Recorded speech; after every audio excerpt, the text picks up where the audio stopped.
everybody here this morning. This is being taped.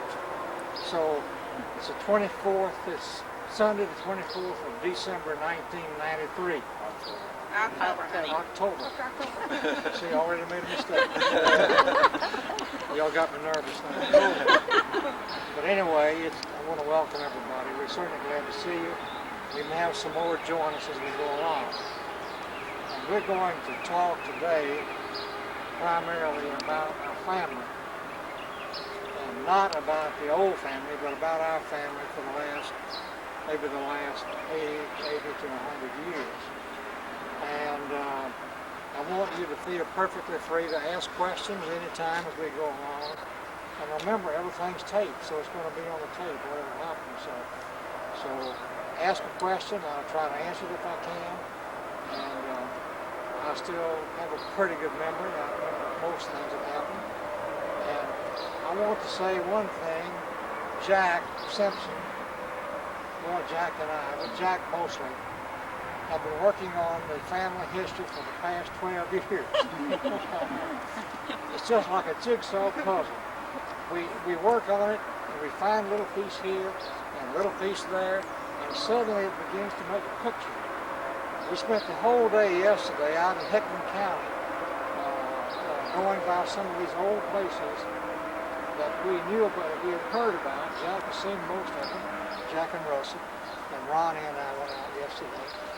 And they're really interesting. And so I'm hoping that maybe next spring sometime we might have a tour maybe of Hickman County and some of the old places that back before our family. But today we want to talk primarily about the Smith family, the Murphy family, and the Williams family. That's my mother, my daddy, and their families. And some things you're going to hear maybe that you don't like. You're going to be surprised with some of them, but I'm going to make it as full as I can, and you know what we're trying to do. Now, we're going to make a number of stops. We're going to make some important stops, and we're going to make some kind of minor stops too, and the first stop is going to be up here at the Barn Hollow. My daddy always called it Barn Hollow. He talked to me about Barn Hollow all my life, and I didn't know. And I call it Barn Hollow too, but it's Barren, B-A-R-R-E-N. It's Barren Hollow. And that's going to be our first stop, and we'll be there, I guess, about maybe 20 to 25 minutes. Now, Floyd, I hope you can make it all right. You're just going up and down. Can you make it all right? If I can't, I'll sit back. You need some help. We'll try to help you the way we can. I'm glad you got to come anyway. But now feel free to ask questions now as we go along. And I want everybody, we got the group picture we have there. And we may have some more joins. But now we're going from here to the Barren Hollow Tunnel. And that will be our first get together there. And I will talk to you then about Grandma Smith. Anybody got a question? Sure glad to see everybody. Did you want to get everybody to sign the list? Or? Well, it's not this minute. Okay. We talked about it yesterday. Okay. All right, okay. So let's go and follow later. My daddy rode a mule down to Buffalo and courted my mother. On this road, right? That's the way he'd come, this road right here, see? And I think he's at, what, 2 miles long? He said it was 2 miles, but it's 5 miles. It's 5 miles long or 6, so, you know. It's between 5 and 6. So he was going courting, and it just didn't look like it. Didn't look like it. He was interested in courting. Now the expressway's right over there, but we're going. That's the reason I'm going this way is because that's what happened. He courted my mother by coming down, riding a mule, and coming down this way right here. And I guess these people back here wondering why we going. Yeah, well, you can tell them. I'm going to. If you wanted to come this way, then you could. They're still coming, but some are not over here yet. Still like something. Now, if you can't hear, we'll say so, and we'll try to talk louder. But we got an extra problem with this doggone expressway over here. I don't know what's the way. Harm, you remember this? Remember this place? Effie remembers. Effie's been here 100 years ago. Effie was here.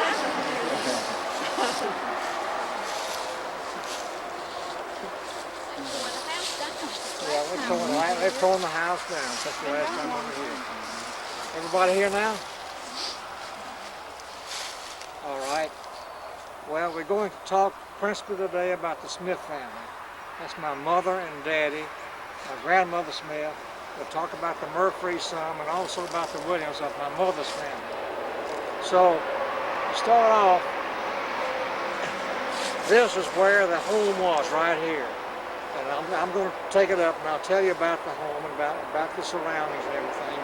But first, I'm going to ask Jack to tell us about the Smith family before we got here. I mean, before my mother and daddy got here, where we came from, where they came from. My granddaddy Smith, my grandmother from Georgia, from Penwell, Georgia.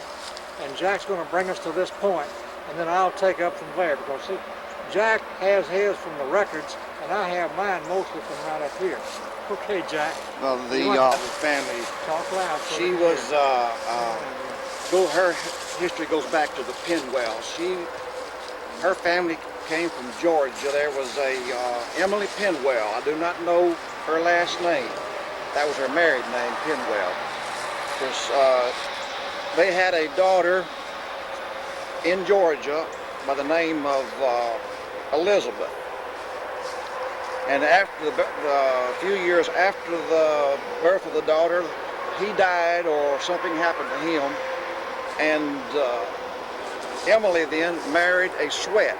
And I know some of y'all have heard the name Sweat in the family.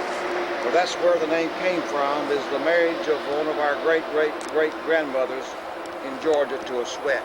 They moved shortly after that, around 1849, they moved to St. Clair County in Alabama. And there, Elizabeth met and married a James Baker. And they in turn, of course, had the daughter of Emily Martha Ann Baker, who in turn married Newton Smith. But to go back again to Alabama, the James Baker that was there, nobody knows where he came from, who he was. There were a lot of rumors going around that in that time that he was an outlaw, an army deserter. This is our family now we're talking about. And he was working on somewhere, I have no idea where. And anyway, he came home very upset while these rumors were going around. He came home and he was real upset over it.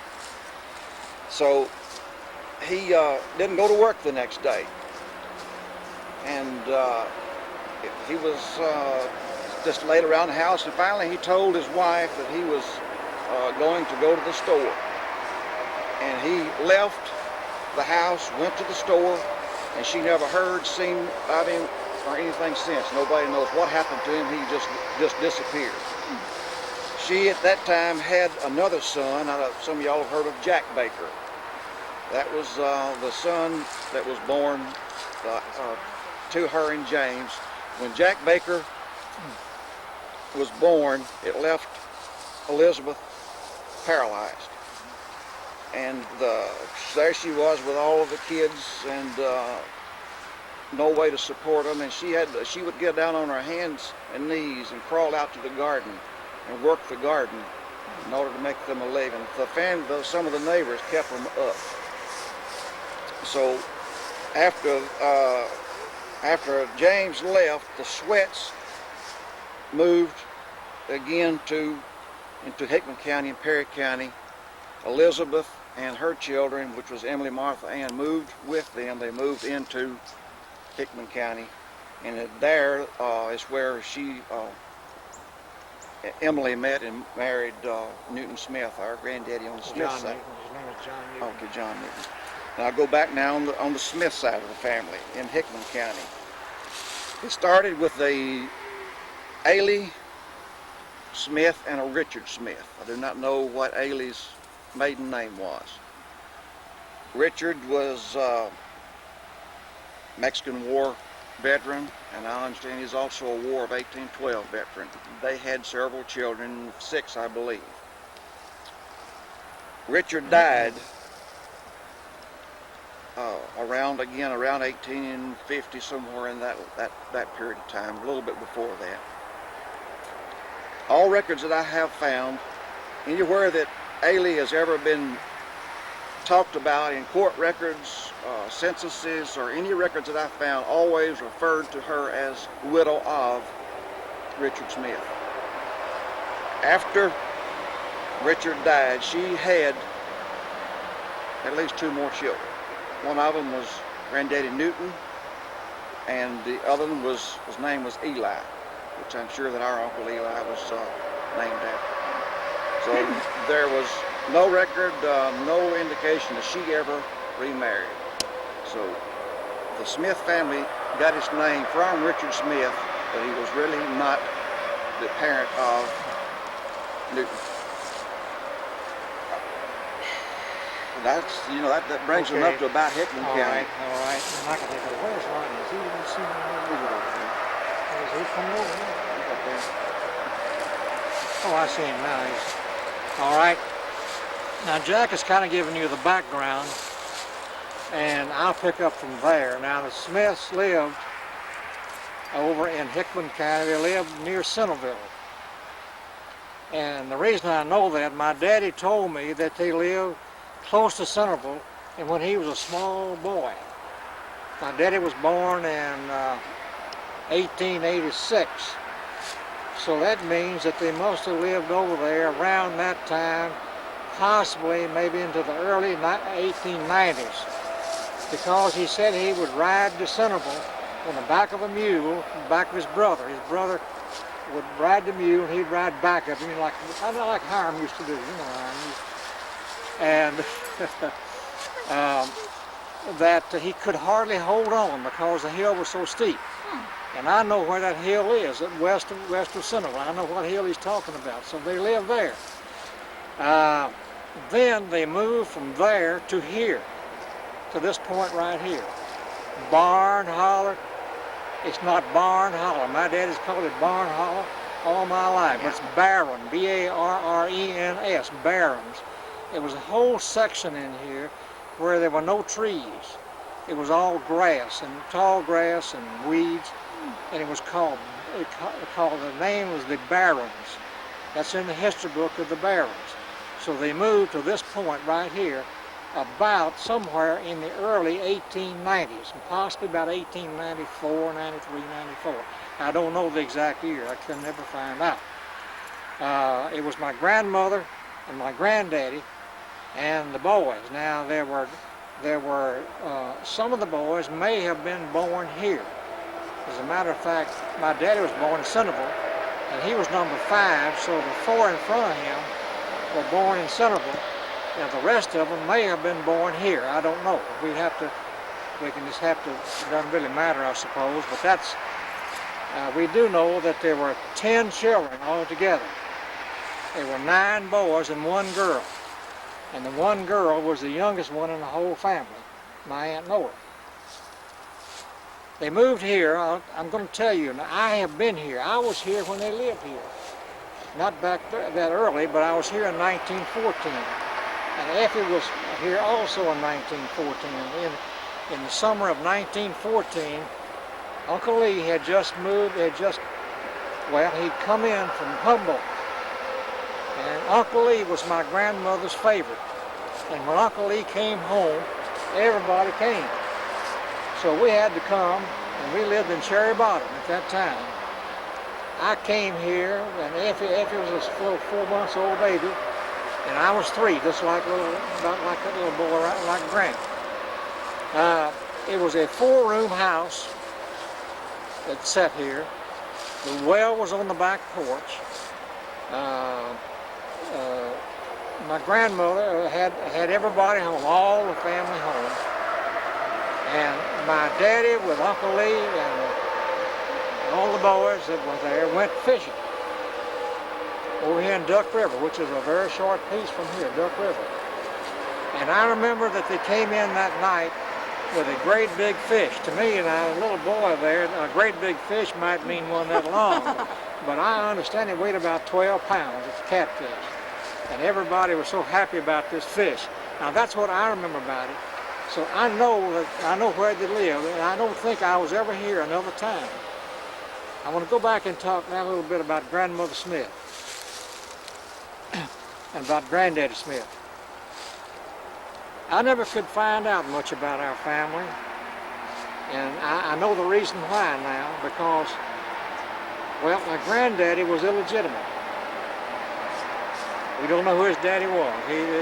I've heard the stories like Jack told us where somebody came through here and he was supposed to be an outlaw or a timber cutter or something, I don't know. But my great-great-grandmother would take up with anybody, I understand, and that's why. And my great and John Newton Smith, my granddaddy, was illegitimate. But we can't help what he did. I have to depend on what I do. Yeah. And what my granddaddy did does not make any difference, and I hold no ill feeling toward him at all. Now, Grandmother Smith, this is another shocker that I found out later years. My grandmother Mother Smith was 1/4 Indian. Did you know that? Yeah. Which in those days was the same thing as being black. You know, the Indian blood was just, the other people were the same thing as black blood. And so there we were, there with an illegitimate grandfather, and my grandmother was 1/4 Indian. So that's why, that explains a lot of things now in the family that happened in later years. I'll tell you, of course, I never met my grandfather. He died in 1905. I don't know where he's buried. We'll see his grave today. But my grandmother was a real tiny lady. She actually was about Effie's size there, real short. She didn't weigh 100 pounds. You weigh 100 pounds, Effie? How much? 104. 104. That's about the same size. Grandmother Smith was real short. She was real tiny. She wouldn't weigh 100. I know she wouldn't weigh 100 pounds. She had black, solid black hair. Grandmother Smith smoked a pipe, a clay pipe. She grew her own tobacco in her garden, and she dried her own tobacco, and she smoked this clay pipe. And she wore a bonnet. She'd put that bonnet on and get that pipe and get on the front porch in the rocking chair and rock. Now I'm telling you, I saw that, I'm saying this, so I'm telling you what I know. So, anybody have a question about Grandmother Smith? The only thing that that pipe that she smoked, they said that she kept it in the trunk, and that trunk is the one that Uncle Hiram has now. That she kept. Do you have that pipe? She has the trunk. He has He's the got trunk. the trunk. But she kept Well, that that's, pipe well, in that you don't trunk. have the pipe. I had it. Well, the pipe wouldn't last her very long because she'd break it or something like that. We had that yeah. truck refenced and all Trying to think some other things about her that The Indian blood goes yeah. all the way back to Elizabeth, and even I don't know whether it was her daddy or her mother that was Indian, Yeah. but one of her parents was the Indian. One of thing that Elizabeth. Jack did not tell you, that the Pinwheel family was in the path of Sherman, General Sherman, when he made his march from Atlanta to the sea. And they went through there and destroyed everything. They took everything that they had. And that's when they started the trip to southern Alabama and you know, on up here. But I don't know if I told Jack about that or not, but General Sherman's army, when he said he didn't want a crow to live, or be able to live in that path. And from what she said, that's about the way it was. They just cleaned everything out. Grandmother was part Indian. She was her own physician. She would treat those boys. She had 9 boys and 1 girl. She treated them with any illness that they might have. She gathered roots. She gathered calamus roots for laxative. She got cherry bark for cough medicine. And she did poplar buds for some kind of salve. I don't know what it was. But she gathered roots and berries and things. She made her own medicine, mutton suet and things of that kind. And she used to give us some of that mess too. If you liked it, but I didn't like it very much. But anyway, she had her own medicine.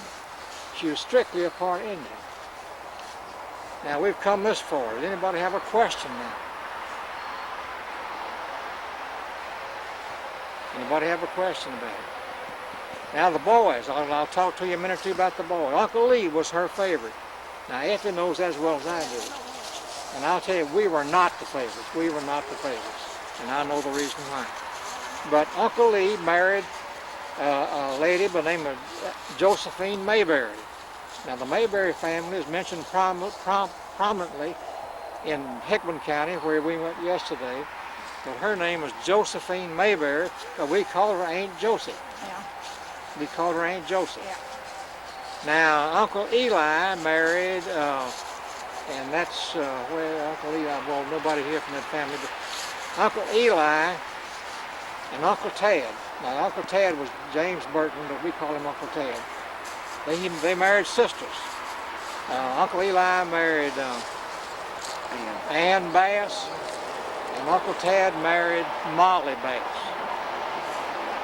Now, of course, my daddy was number 5, and he married Mattie Williams, and that's where we're going. The Mattie Williams part, so we'll be going from here. Yeah. So that. Now, Uncle Allen was next, but I do not know. Her name was Aunt Mary, but I have no idea what her last name was because Uncle Allen was kind of the catch-up boy. He always seemed to be behind, and he stayed with Uncle Lee's family a lot, and I don't really know what her name was. I never did know what her name was. Aunt Nora married a Will Gartrell. Yeah. Now that was the only daughter, Will Gartrell. She married Will Gartrell. Hiram and Jesse did not marry. Hiram, of course, I told y'all the story about him in the World War I and how he was killed in St. Mihiel, France, 2 days before the war was over. And he's buried down here, and we had the marker for him. He's buried in France, but we had the marker for him down here. Jesse never did marry. Jesse, in 1919, had dated this girl, and they were going to get married. Within 2 weeks, he developed appendicitis, had a ruptured appendix, and died 2 weeks before he was supposed to get married. Now that's the story of the boys up to this point. Now, as for the children, all of them had large families. Uncle Lee's family had 15 children. 15 children. I believe now the rest of them had, I believe Uncle Ted had 12. I believe Uncle Eli had 10. Now we had 6. Anyway, they all had large, the reason they had large families in those days is because the children could work on the farm. See, the children worked. That's why Uncle Lee did so well, because he had all these children and had free labor. Of course, he had to feed them, you know. He had free labor. They moved down to Humboldt, but he was definitely my grandmother's favorite. And my daddy was definitely not her favorite. And I was not. And of course, Hiram was not. We were not. Now, I don't mean in disrespect. I love my grandmother. I love her. And still, I love her memories. But she was not, I was not her favorite. And even though Hiram knows and Effie knows that I did a lot of things when I came along, like plowing the garden, cutting wood, doing all these things, haul wood up there when there's snow on the ground in a wheelbarrow. I did all these things, but my grandmother, I was just another young'un. And I don't mean in disrespect, but she did not, I was not the favorite. But Uncle Lee's family was definitely the favorite. Is that right, Effie? That's what Mother and Daddy said. Well, and that's anybody have a question now? Yeah, I want to know what year that Granny Smith died. 1930. 2 years before I was born there. June the 30th, 1930. Well, that's the day I either died or buried that day, June the 30th, 1930. Anybody else? Now, the Smiths moved from here. As far as I know, they moved from here to Brady Branch, the story I told you about, down at the cemetery. And of course, I'll pick that up this afternoon about 3 o'clock whenever we get there, but they moved from here. The reason I brought you out this old road this morning, here, instead of going the expressway, you know why? Anybody know why, except the ones I told? My daddy used to court my mother by riding a mule from here to Buffalo down this old road. This was the main road at that time, see. And he rode a mule down to Buffalo to court my mother. And that's why I brought y'all out the old road. My daddy rode the mule to court my mother. Yeah. My daddy told me another story. You see this big tree, I believe that would be up right over there, right back of you. There was a squirrel nest in that tree when he was a boy. And he climbed, he said he wanted a pet squirrel. So he climbed the tree to get the pet squirrel out of the nest up there. But when he got up there, he got the squirrel in his hand, but a lizard ran down his sleeve. He said the lizard ran down his sleeve. He skinned the bark all the way down the tree, coming down. And he told me that story about getting the pet squirrel. The lizard got in his shirt. So he said he didn't touch it. He had to skin that bark all off down the tree. And that has to be it right there. You know, talk about the lizard now. One got up Mama's dress out in the garden too, and I think she undressed out in the garden. That gives you an idea of what I'm not familiar with that story. Lizard will do to you. But I can understand what a reaction is. Anybody got a question now? You feel free to ask questions as we go along. Our next stop from here, we're going to stop there briefly. I'll be glad to get off this expressway, then we can hear what we're talking about. We're going to stop at Bodine School. Bodine School, right down in Buffalo, is where we're going to stop next, just for a few minutes. And we will get out, Jack. I think it'll take about 10 minutes to do that. No, I'm going to get up down there. I wonder if that's the old house they piled up over there. I'm sure, yeah. I'm sure. Yeah, it probably is. Get a good picture of that tree. I do. These are good friends of Papa's families. People that live here.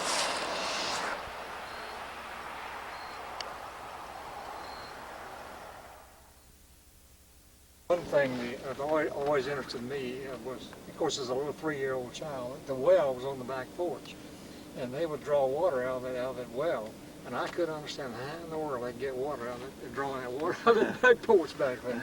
And also, Randy, over here to my left, do you see these concrete blocks? That's part of the old house right there. It's old chert blocks. Oh yeah, Oh, chert really? blocks. They're made out of chert. And also, right up the hall here, there's a big pile of old lumber stuff. That's where they tore that part of that. Well, I'm sure that came from what they tore down in the old house. But these trees were here, but they were small trees.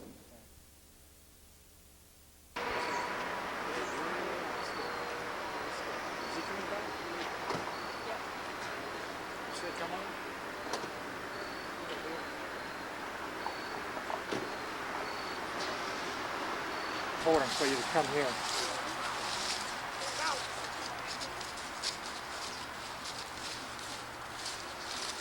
This is Bodine School. This school is famous in history, and a lot of famous people have gone to school here. As a matter of fact, I know I understand some of the state officials in the past have gone to school here, and I know that one Secretary of Education for the state of Tennessee went to school, Bodine School. And this was famous when my mother and daddy were living here, were living close over here. All the Smith boys went to school here. And my mother went to school. All the Deans, her family, and all the Williams went to school, this very place right here. I don't know how many teachers they had, whether they were 2 teachers. I don't think it was a one-room school. But they were really tough on them. It's kind of like Sonny Webb, you know, Webb School at Bell Buckle, or one of your private schools. They were tough. And many people from Humphries County, from Perry County, Hickman County, this is where they went to school. I have been in the school, I've been in this building more than once, but at one time I came out here and we came up the side there and we went in the building and we went on down to about a mile or so down here and we found where Uncle Abe Murphy lived. Uncle Abe Murphy was my mother's favorite uncle. You know, she talked about Abe Murphy all the time. Well, he had a granddaughter named Irene Murphy. And so some of us boys went down to see Irene Murphy. And we found the place down there. It was a beautiful log home and everything. And we saw Irene, and Uncle Abe Murphy came out and asked me what my name was, and I told him. And he says, son, says, you're kin to me. I said, I don't know. I didn't know it. He said, well, you am. Says, your mother's kin to me. It was Uncle Abe Murphy. He lived to be 105 years old. and died by accident. He fell off the front porch. The front porch was about this high, as high as I am. I remember that very well. And he fell and broke both legs in the shock. He died from the shock. That's Uncle Abe Murphy. And I wish I could find that place. Jack and I talked about it yesterday. And sometime I'm going to ask this.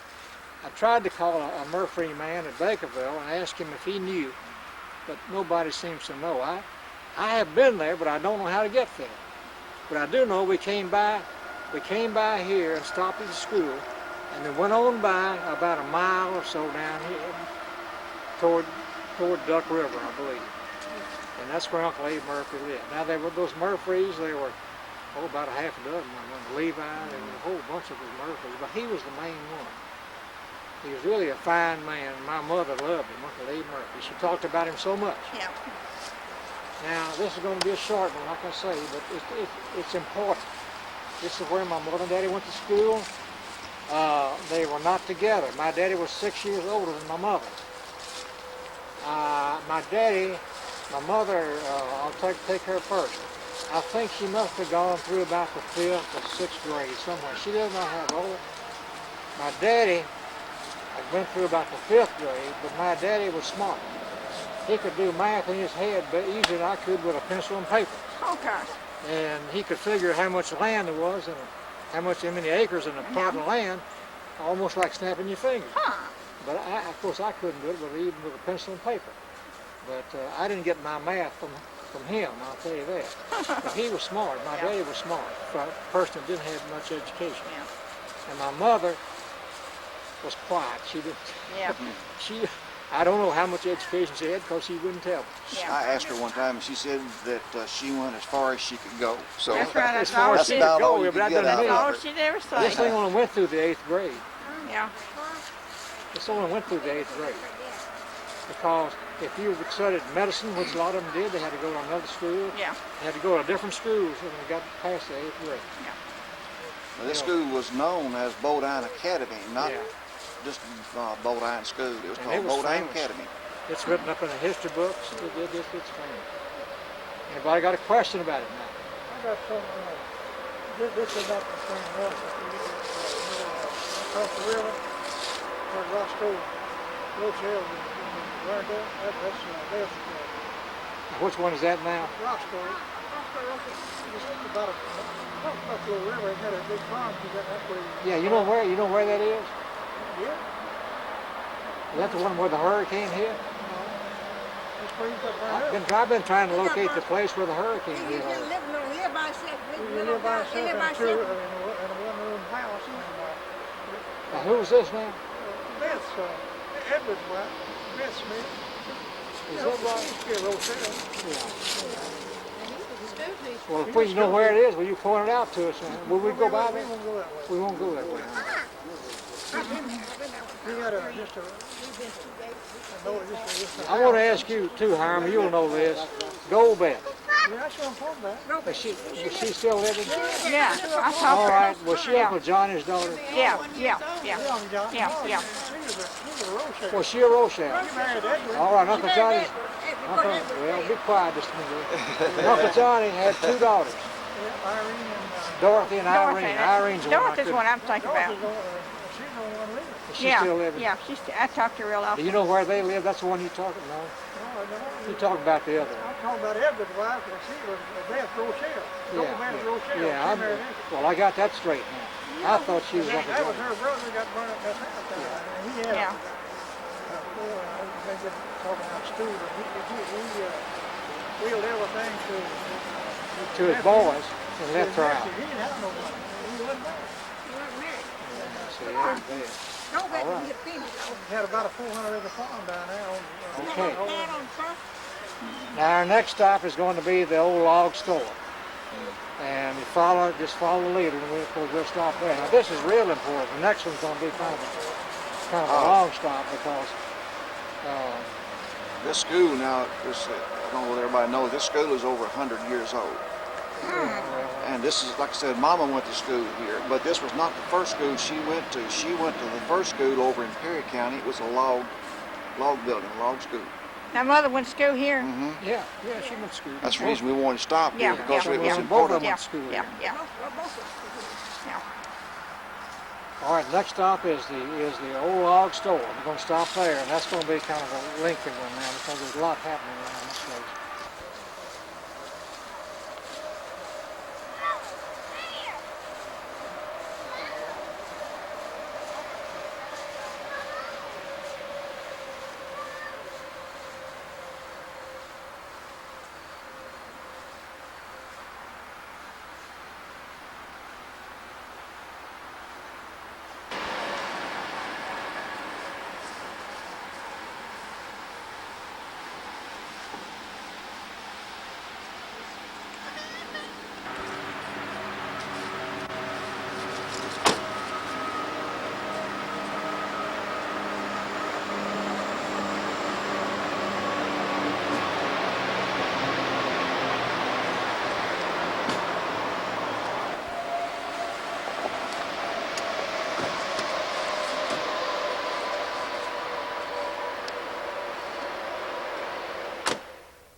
This church was set up after the slip-off Methodist church was torn down and discontinued. And I'm going to talk a lot about the slip-off Methodist church, but this one is the replacement. Well, this is the church that they put here after, and this is really the result of the old slip-off Methodist church, but this is the new church, and that's all we have to say. And I have never been inside.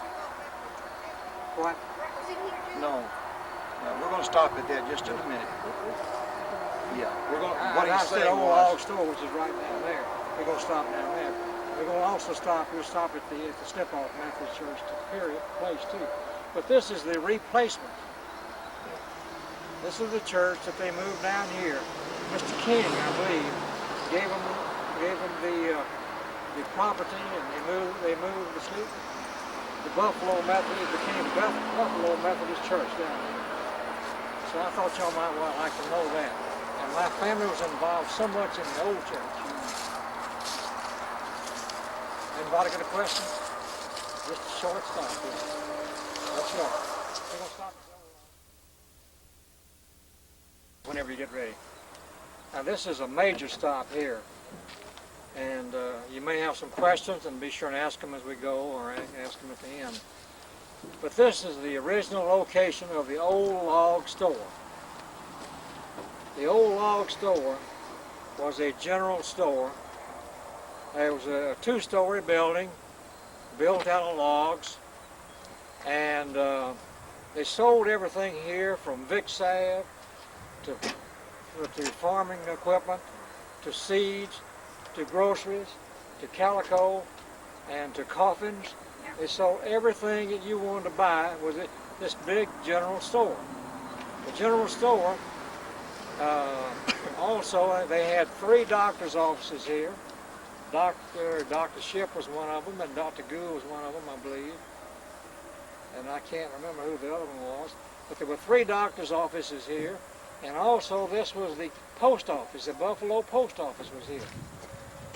It was a building of logs. The interior, all the fixtures were solid cherry, and there was not a single nail in them. They were all notched together. I don't know exactly how that, maybe Jack knows how that works, but I don't know how that worked. But anyway, the city was not a single nail in that thing. It was a beautiful, I've been here more than once. I've been here, well, 2 times, I guess 2 or 3 times.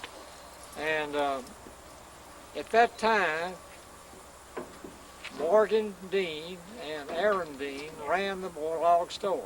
Yeah. Now my mother told me that they owned the log store. I've heard otherwise that they ran the log store. I do not know. It doesn't really make any difference, but I do know that they were here for a long time. And my mother's family lived about a half a mile. We're going to show you down here on the Slip-Off Methodist Church. They lived right down here on the same farm, whatever this farm was. And according to my mother, the Dean brothers farmed this land in addition to the store. Now that's my mother's talking. I can tell you what she said. But my mother lived down there about a half a mile away, and she would come up here to the store.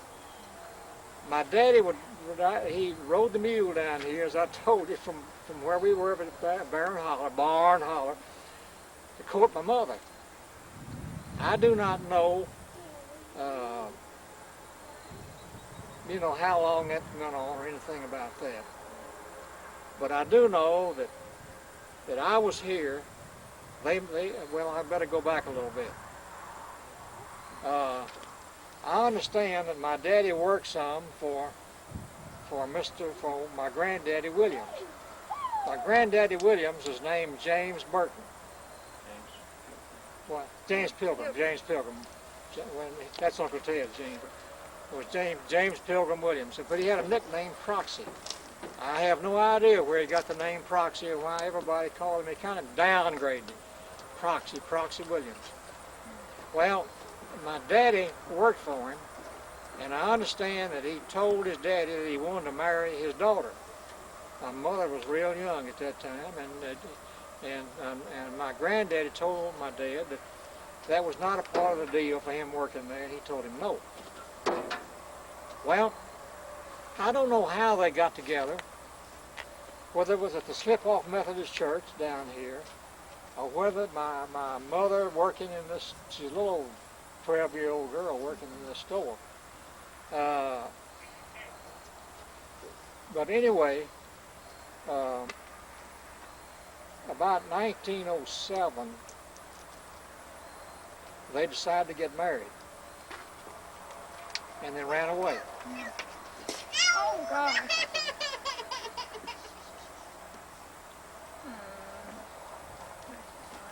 And that caused such a furor in the family.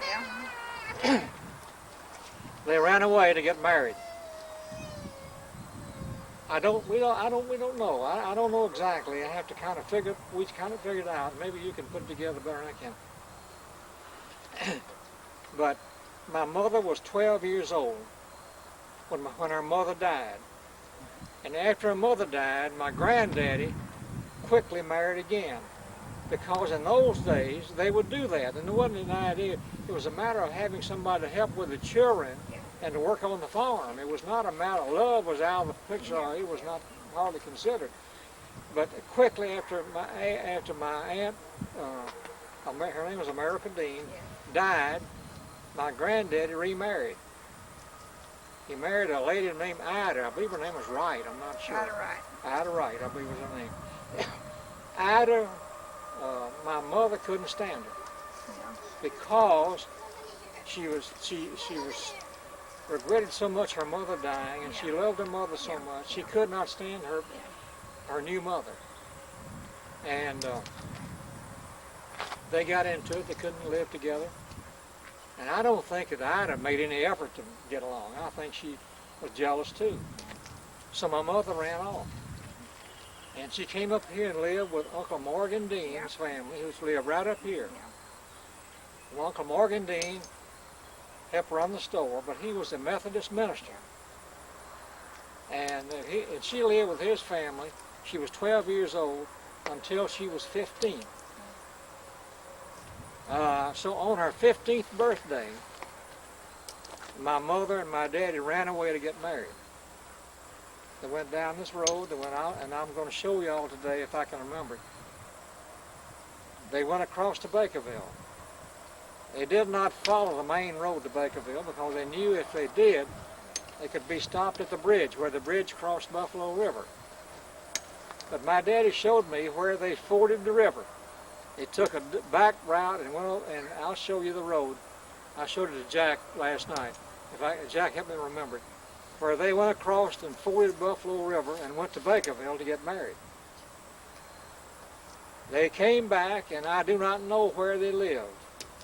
I am assuming that they lived with on Barron Holler, because my daddy at that time was 21 years old, and he was the oldest boy at home.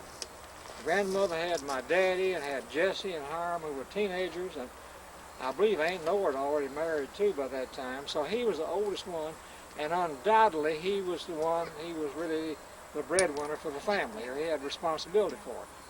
So I'm assuming that they went back to live over there. at the Barren Holler. Now, they did not go to live with Proxy and my granddaddy Williams, because he would have thrown them out on the face if they had. So it makes sense to me that they went back over there. Now then, that was in 1907. In 1908, now my daddy had a good reputation.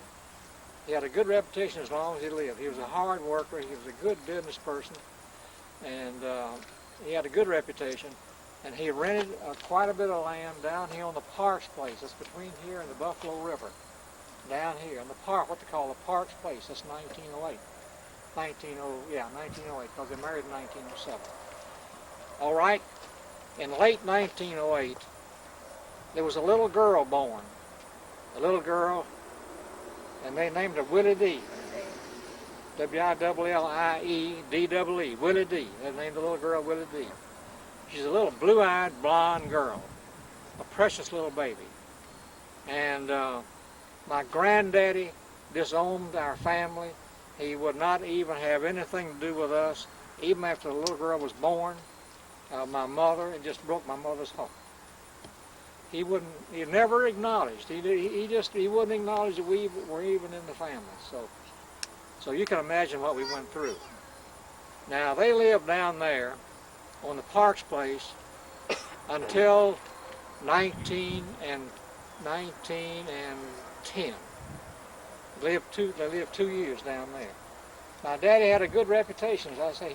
He's always had a good reputation. So then they decided they needed more land. He was trying to expand. They rented some land then, and they went over and rented in Flatwoods. Now that's what we're going to get to today, in Flatwoods over there, on my great-grandmother's, right next to my great-grandmother's old home. And they moved over there in 1910. Now that's where I will pick up then when I get there today, at 1910. I'll pick up there. But now I wanted to show you how the old log store, what an important part it had in the family, because I'm not sure how my mother and daddy met. They either met here when my daddy would come down to get supplies for the farm, or they met the Slip-Off Methodist Church. Now the Slip-Off Methodist Church down here, they had church every Sunday. Morgan Dean was a preacher. He would preach down there. And after lunch, they'd have a lunch on the ground, have lunch after the church, and then they'd have a ball game. And then they would slip off. And that's why they got the name, the Slip-Off Methodist Church. And we're going to show you where it was. And the Slip-Off Methodist Church later on became the Buffalo Methodist Church down here. Now then, if I left out anything, Jack? That slip-off part was, they slipped off because it's trying to get away from the preacher. The preacher was supposed to go spend the night or eat supper with somebody in the family, so they would all slip off and leave the preacher there standing and nowhere to go eat. Anything else? Ronnie, if I left out anything, Ronnie's heard this 4 to 11 times. I don't think so. He could do as well as I could. But anyway, anybody got a question now? This store burned in 1941. Oh, it burned in 1941, it was rebuilt. Of course, you see it's junk now. The casket for little Willie D came from this store, and what Mama was told Probably that's what she said. said that Uncle Morgan Dean had caskets. Yeah. And I'll tell that story too with Willie D. Yeah. You see, if a person died who was from a poor family and didn't have the money for a casket, Uncle Morgan Dean would give them one. Yeah. He would also preach a funeral. He Yeah. would give them one and preach a funeral. Now he did that for little Willie D, and I'm going to tell you all the story about that when we get over there. Okay. But anyway, that's the kind of man he was. My mother loved that family. She loved them. The Dean family lived right up there is where they lived. And of course they were really important in this. My mother claimed that they owned the store. I don't know if they did or not. It doesn't make any difference whether they did or not. And she also claimed they farmed this land. There's 800 acres in this farm. Yeah. But I don't know where they farmed it, but I don't know how they did it. I know they had farm workers to do it. But I know that my mother loved the Deans, my daddy loved the Deans because they were good to him too. And they accepted him as part of the family. But my granddaddy would not. He would not. And when little Willie D, I'll wait and tell that story about what happened then. But he would not come to my grandmother's house on Christmas or any time like that. If we were there and Effie knows this is the truth, he would not even speak to us if we saw him. Oh, he lived there too. And when grandmother died, when grandmother Williams died, he came to the funeral. He would not even recognize us.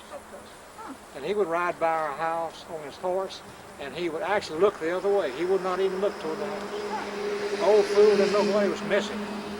I know we missed having a granddaddy, but he sure missed a lot by not having his daughter and his grandchildren too. Yeah. And we didn't have anything to do with it.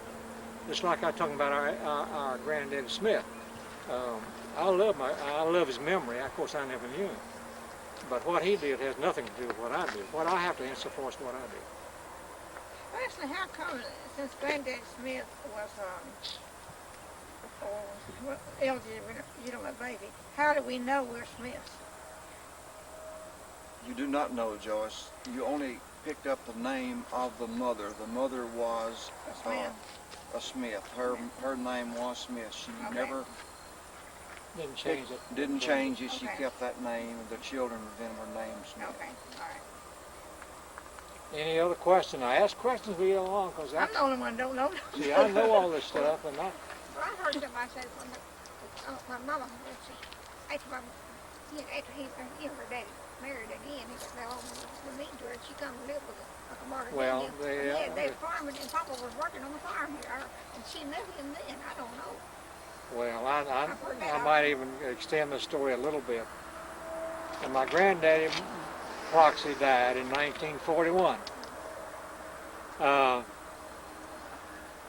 In 1941, I learned from Effie and Carl that he lived at Humboldt, Tennessee, or close to Humboldt down there. No, from Humboldt. We went down there one time. And I told Catherine, that's your grandmother, I told her we were going back and forth to Memphis up here. And I said, I'm going to stop by and see him. And he may throw me out. And he wouldn't know me, and I wouldn't know him. I wouldn't know him if he walked in front of me. I wouldn't know him. But you know that I walked by and I introduced myself. I said, I'm Mattie Smith's son, I'm Lester Smith, and this is my wife here. He was like a kitten. Now look what the old man missed all those years now. He was so nice to us, and he said, don't you ever come by here without coming by and seeing me. Yeah. And the old man died shortly after that. Yeah. But just think about all those years now, from 1907 to 1941, that he just threw his family away and would not, he disowned his family. He disowned the whole family. And he was crazy, the old fool. He would, my grandmother Williams, and I'm getting the kid of my story here, would have Christmas time and she'd have all the children home, her children. All of my mother's aunts and uncles would be there. The old Proxy wouldn't show up. And we'd have a funeral. I don't believe he came to Willie D's funeral. I don't believe he did. Of course, I was not born then. I don't know for sure, but I feel like that he did not come to his own granddaughter's funeral. So, but he had a loose screw somewhere, so I got to say. But what he did has nothing to do with what I do. I have to answer for myself. That's right. But I think it's important that you folks know that. Now, that's part of the family. And all this is being filmed. It'll be a permanent record of the family. Anybody got a question? Now, is this the store that your daddy went to when he lost his eyesight? Yeah. No, he was going No, down. Bakerville. No, that's Bakerville. That's another story. All right. Okay. That's another story. Now, we'll do that one later on. Okay. Okay. Any other questions? All right. Now, we're going to stop briefly. Now, when I say briefly, I mean 5 minutes or so down here at Slip-Off Methodist Church area. The church, of course, is not there, but you'll see where it was. And my mother and daddy, my granddad lived right across. No, my mother and daddy lived over there. Is that right, Jack? Where is Jack? Your granddaddy Williams. Granddaddy Williams lived lived over there. across Your the mother road. lived over there. That's Yeah, where that's she when she probably ran off and lived came when down she here. run away, come down here. Everybody confused now? But this is a big two-story, great big two-story log house. Beautiful place. They sold everything from kerosene to caskets and Vic salve and sold oilcloth and plow points. Had a grist mill. Boy, anything you could just, this was it right here. And this was a thriving community. Really a thriving community. Okay, we need to get on this. Really. All right. Because I guess the picture. Have to find a tree. I don't have these lines.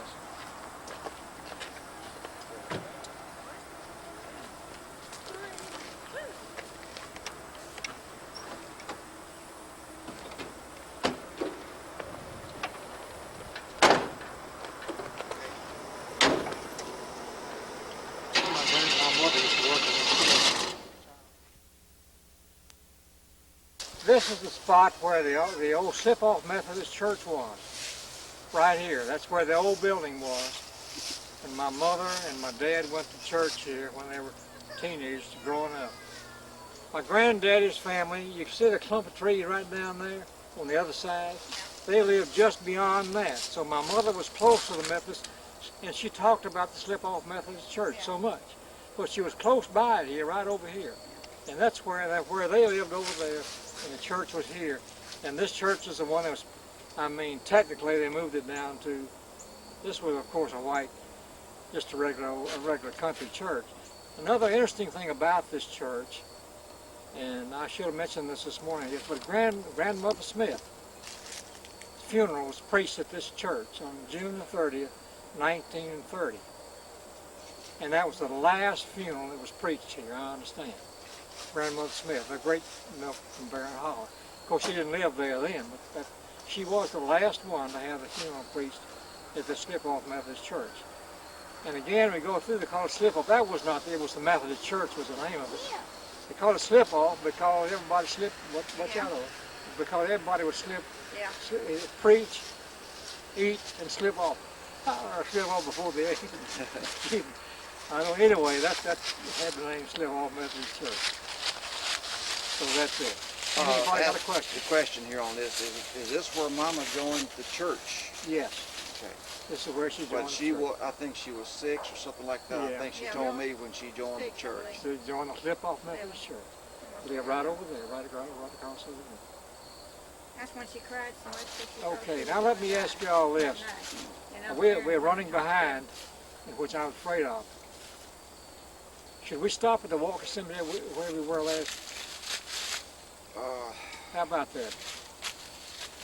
How many of you? Yeah, I were think there? we should because Leslie especially has. Yeah, we need to Leslie see was not where there. the- Well, it'll take us a minute. It'll to- take not over 10 minutes. Yeah, I mean, we'll we just won't stop down there.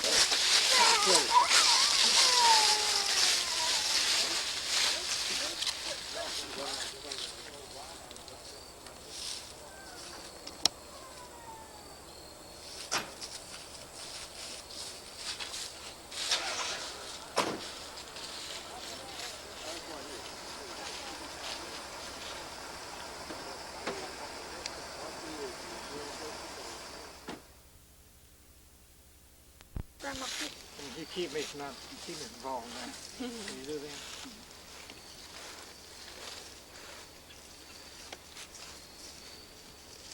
Grant's keeping me from falling down, so it's hard. This is the Walker Cemetery. This is really the main cemetery for the Smiths. My grandmother Smith is buried right here, excuse me, and my granddaddy Smith is buried right next to her. But here's the marker that we put down in June, commemorating, we dedicated this marker for my uncle, our uncle, Hiram's uncle, Effie's uncle, my uncle, Hiram Smith, the one that was killed in World War I. On November the 9th, before the war ended on November the 11th, 2 days. And I've been reading recently about that battle. If he was out, by the way, I'll tell you about that. I've been reading about that. Now we did this, and we had, I believe, 45 people here at that dedication. Yeah. It was a beautiful day like this. Yeah. All right, now the Smiths, I know that Uncle Eli and Aunt Anna are buried here, I believe. Uncle Johnny and Aunt Early are buried here. Or over yonder, right over yonder where some Smith right over yonder. Yeah. Maybe where. And the Smiths, I know that, I believe Jesse's buried here. My grandmother. Well, that's Newton right there.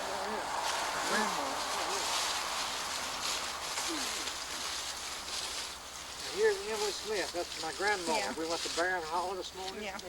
And that's Grandmother Smith's grave right here, where I'm standing on. And I'm assuming Uncle Jesse's was buried right here. Uncle Jesse's buried there. Who is it? What's on that? Mary Elise, Mary Elise. daughter of J.H. and E.B. Smith. That'd be Johnny. I know who that would be. Well, Johnny was buried over here. Well, that's the daughter of Uncle Johnny, I believe. I believe it may be. All right. And this is my granddaddy Smith. The one that we said was illegitimate. He's buried here. He died 19. What is that? May 4th, 1908. 1908. John Newton Smith, buried here where I am. Of course, Uncle Johnny and Aunt Early are buried over there, I believe. And Uncle Eli. Uncle Eli and Aunt Ann are buried over there also. And I don't, the boots, where's that grave? Is this it, Jack? That's a child there. This is Arista Beulah Smith right here. It might have been Boots. Yeah, a little one, that's a little baby. Now, this might be Boots Smith right here. I guess that's it right there. See, I never did know what his name was. His nickname was Boots. Yeah. And he died, and when he died, 1903. that'd be about right. 18 years old. That's right. He was a teenager.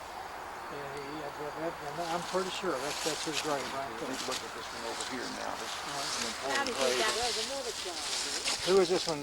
Who is this one? I can't read it. Baker. Is that grandmother's mother? That is, yes, That would be- Lemony Martha Ann Yeah. Baker. Yeah, was the daughter of this lady right This here. was the grandmother that was married to James Baker, who disappeared, left her with the children, and she was. Or maybe one of the children. Well, the last one, Look over here, maybe the children over here. they're all Smith, see? This is the one then that John Newton, our great grandfather, that was his mother, wasn't it? His wife. No, it was his mother. His mother. Isn't that right, Jack? John Baker. Now, Yeah. No, that's not. she was a baker, and I don't think so. I don't think had any more children after she came from Alabama to here, because she was crippled after the birth of Jack. Oh, that's right. That's after right. the birth of Jack Baker. We had to piece. This thing is like a jigsaw puzzle. You try to piece it together, and a little piece here and a little piece there, and finally it'll make a complete picture. But it sure has been hard to do. But we do know this is one of them. I don't. That's Elizabeth Baker. Elizabeth Baker, which would be From would be Alabama. Her mother was from Georgia. and that would be the Baker that we talked about this morning.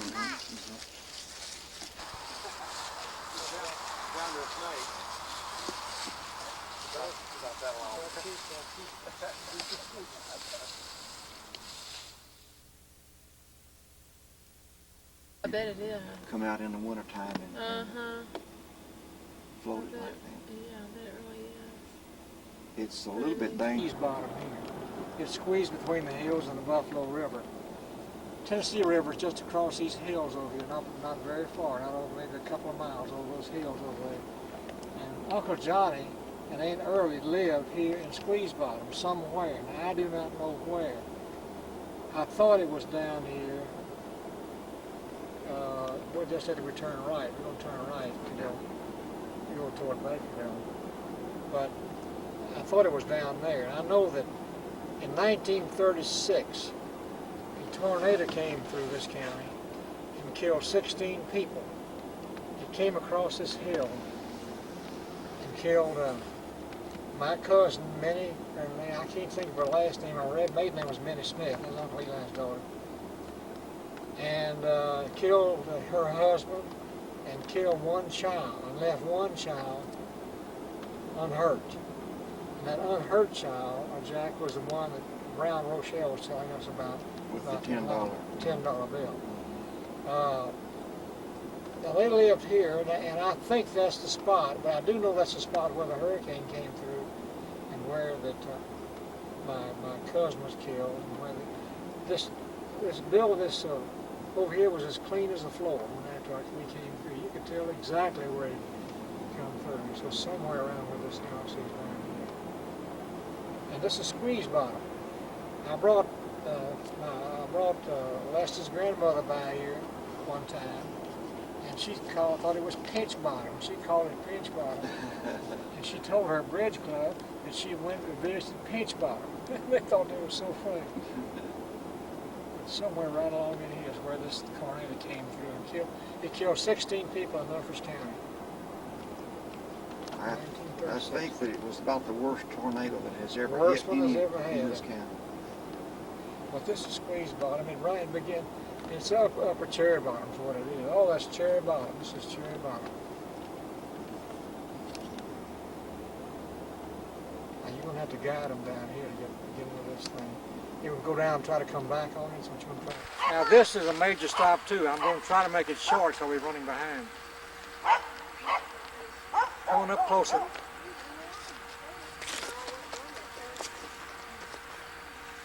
Where's Effie? He's coming. Come on, Effie. Effie remembers this. Oh, here's where she's born. Come on, Effie. What is it? What is it? I'm going to tell some funny stories about you. Yeah. All right, this is the Jackson Holler. The Jackson Holler, the Bob Jackson lived there, all those buildings on it, trash up there. It was Bob and Ann Jackson. In December 1913, we moved back here from Humboldt. My mother and daddy decided to move down to Humboldt because Uncle Lee's family had made so much money down there. It was a land of milk and honey. But we didn't realize, or my dad didn't realize, that he had so much free help. He had 15 children, to do the work on truck farming. So my mother and daddy and I moved to Humboldt, Tennessee in December 1912, just before 1913, of course. And but we lost a shirt. My daddy, the first thing, they broke their back trying to raise truck farming. My mother said there were only two of them to work on it, and they couldn't make a living. They couldn't do it. So they were unhappy, and they had a tornado come through there about the same time. The tornado damaged a lot of houses. It damaged the house of my Uncle Allen and Aunt Mary. She ran out where the chimney was with a baby in her arm and across the cotton field to another house to be safe. So my mother said, I'm going back to Humphries County if I have to work. All right. And then we came back. My mother, my daddy, and myself. In December 1913, we sneaked back in. We didn't, nobody met us at the station down Waverly. We came into Waverly on the train. Nobody met us. But we got in touch with, where are you going? Oh, take some pictures. But we got in touch with Uncle Henry and Aunt Pearl. And we'll meet, we met, yesterday, Aunt Pearl and Uncle Henry. That was my mother's uncle. They were my mother and daddy's best. They were not only kin, they were the best friends. Yeah. They were their very best friends. They were about the same age. About the same age. And so, I don't know where we lived when we came back out here in December 1913. Now we could have come back and lived with Uncle Henry and Aunt Pearl. Or we could have lived with my grandmother Williams, which we may have. I don't remember.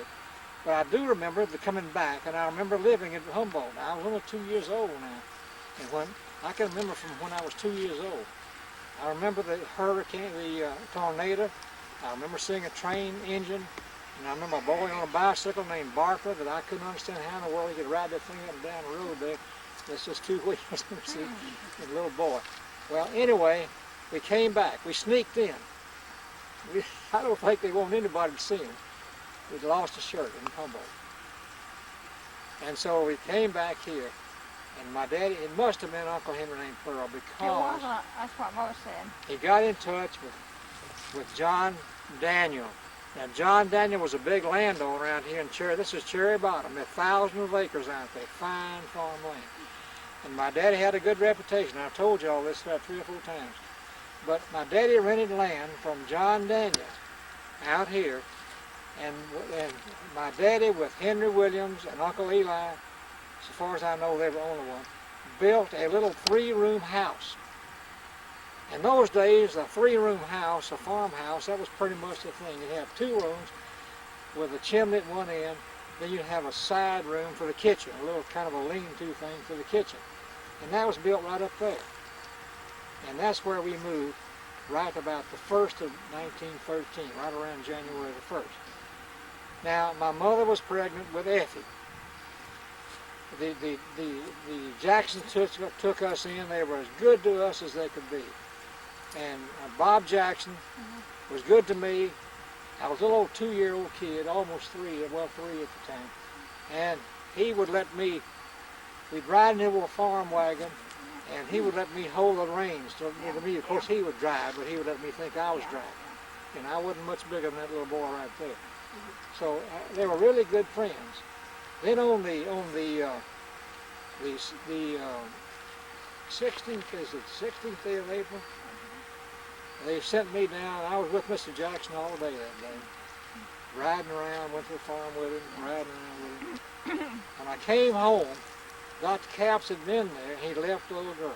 Yeah. I thought, well, why in the world did he leave a little girl? Why couldn't he left a little boy? He left a brother. Well, and here she stands, right here. Yeah. That's Effie. Effie was born right up there in a 3-room slab side building. 1914. Did I say 16? 1914. Because we just moved 1913. And that's where she was born. Now, the Bob Jackson lived here. My daddy had a good year. We had a good year that year on the farm. He did real well. Then my mother kept raising cane. Well, one thing happened up there, though. We didn't have a garden. Didn't have a garden place. So my daddy, with somebody else to help him, dynamited stumps out of there. Boy, that scared the life out of me. To see that those stumps would go way up in the air, you know, when they dynamite those stumps. Have a place for a garden. And we had a fine garden up there. Of course, the Jacksons had a garden. They told us, told my mother, they said, you get anything out of here you want. There's a big orchard here. She said, get anything out of the orchard you want to eat or to can. So they were just the best people. And actually, they wanted to adopt Effie. And when Effie was born, Ann Jackson begged my mother to let her adopt her. But my mother wouldn't do it. Then in 1915, we moved down to right here. Now this was a big house. Actually, it was a big house to me. We moved here in January 1915, and we lived here in 1915, 1916. Now, the Roy Dreddens lived right down there, and the Fred Mars lived right behind us up here, and of course the Jackson lived up there. Just a community in here. My daddy farmed land directly east of here, out in the Cherry Bottom. Had a good part of farmland. And we even had a hired hand. We were doing so well. We had a hired hand named Dallas Swan. Dallas Swan had a little musical instrument of some kind. I think it was a mandolin or something, and I couldn't stand it because I wanted to get into that he put it under the bed, and I wanted to get into it. Well, he and I slept in the north end of that thing. I didn't know it at the time, and I guess it wouldn't make a difference anyway. But a man had committed suicide in that north side of that building, and there was blood stains all over the floor. And Effie slept in there later, and of course Effie wasn't scared of them either. I didn't know what they were and didn't care about it. The little 4-year-old boy. But anyway, we lived here.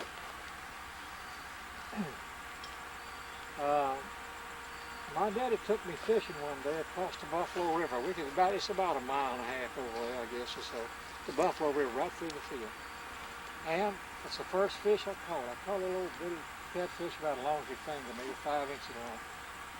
We didn't have a string, didn't have anything to put him on.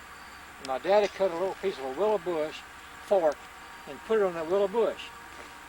Now, I don't know, and we came back, and right there was the well. And he says, well, I'll just stick that bush down in the ground, and I did. Now, later years, there was a great big tree there, a great big willow tree. I can't tell from here. What? That's not a willow tree, I don't believe. But anyway, there was a great big willow tree. That little thing grew to be a great big willow tree right there. I saw my first automobile here.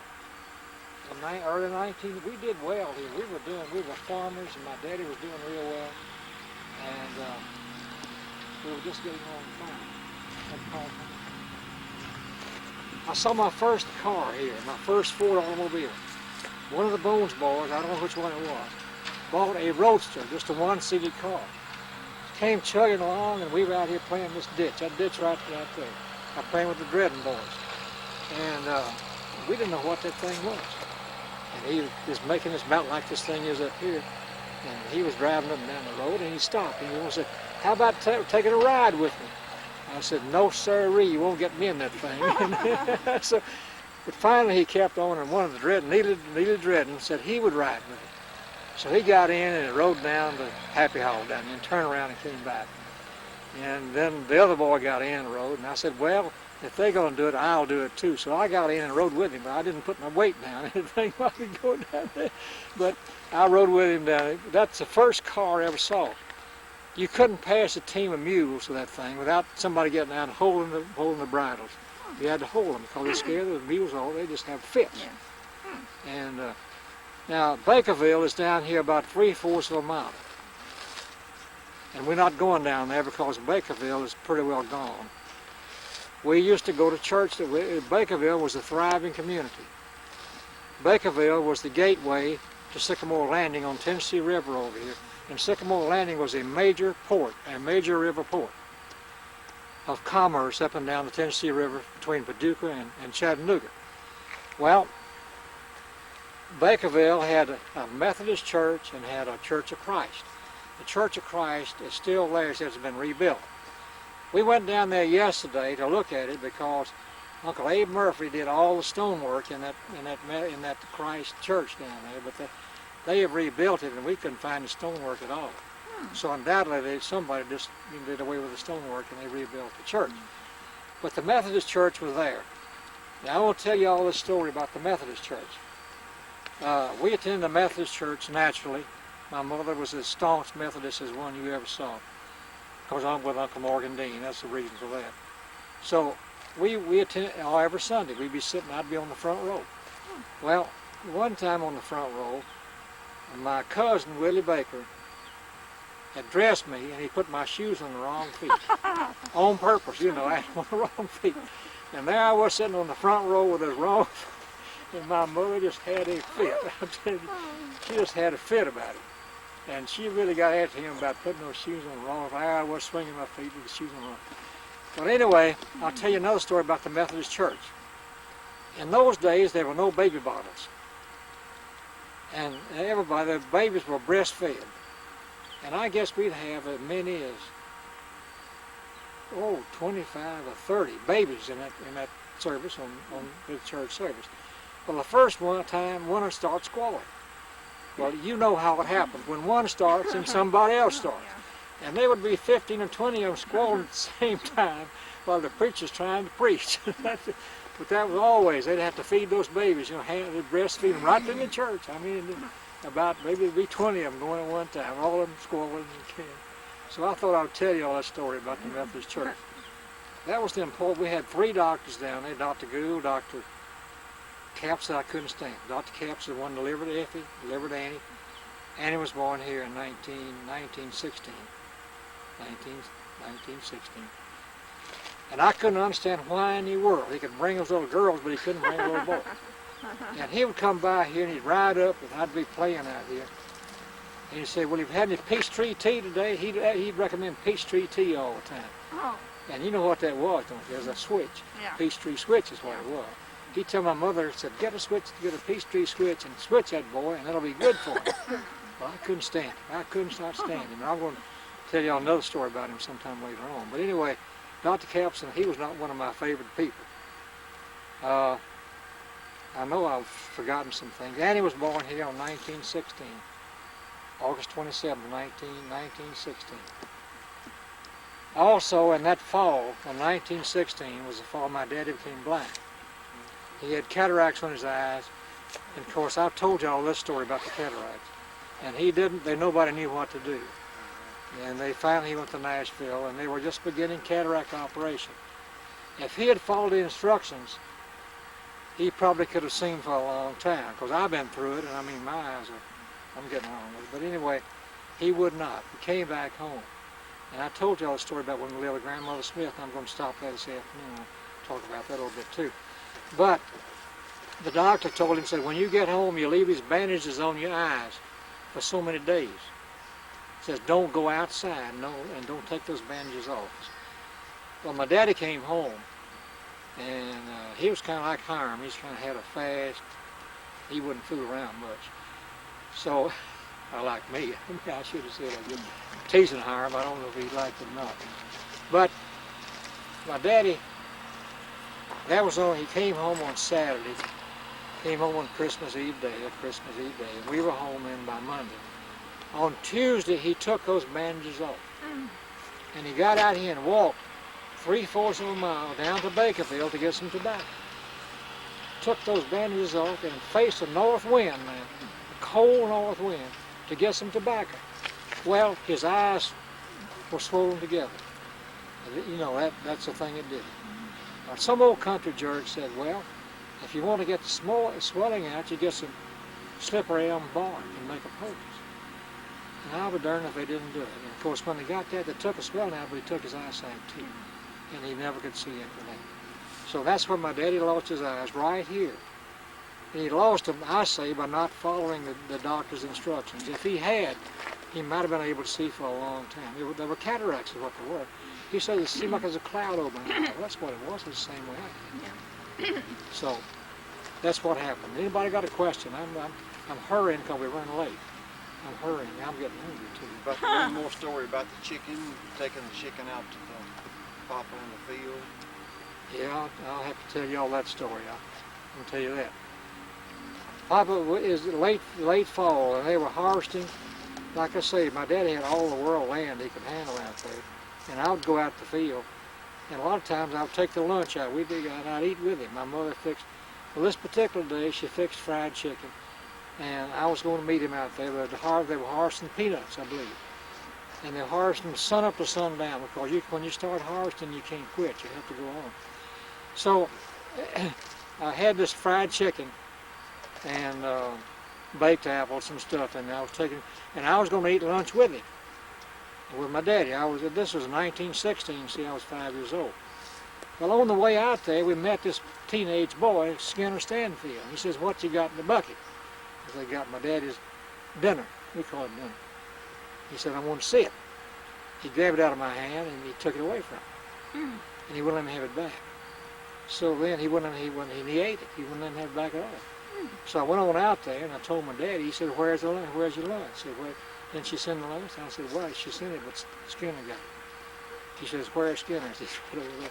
He took a board and beat that boy down there. He beat him all over that edge of the field out there with a board. And of course, we had to come to the house and eat cold potatoes and leftovers and stuff like that. We had but Skinner had fried chicken and baked apples. So I thought I'd tell you all that little story. Cherry Bottom was a wonderful place and still is. But this is a flyway for geese and for ducks, and in the fall, sometimes you see 3 or 4 rows going by at one time, honking those big old geese going by there. And to a little 5-year-old boy, it was a wonderful sight. And see the ducks going by and hear them honking. Also, there was another phenomenon here that interested me. A ball of fire would come up out there in a swamp. A lot of times at night, we'd be out looking at that ball of fire, looking for it, and sitting out here. And it would come up, a ball of fire.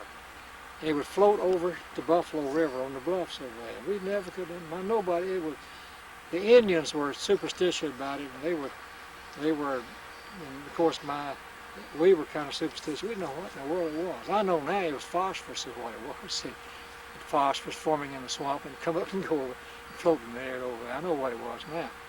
But that was a phenomenon that we really got excited about, to see that fire floating through the air going over to the bluffs over there. Now, have I left out anything? Anybody got a question now? I've hurried through this thing. This is really important stuff.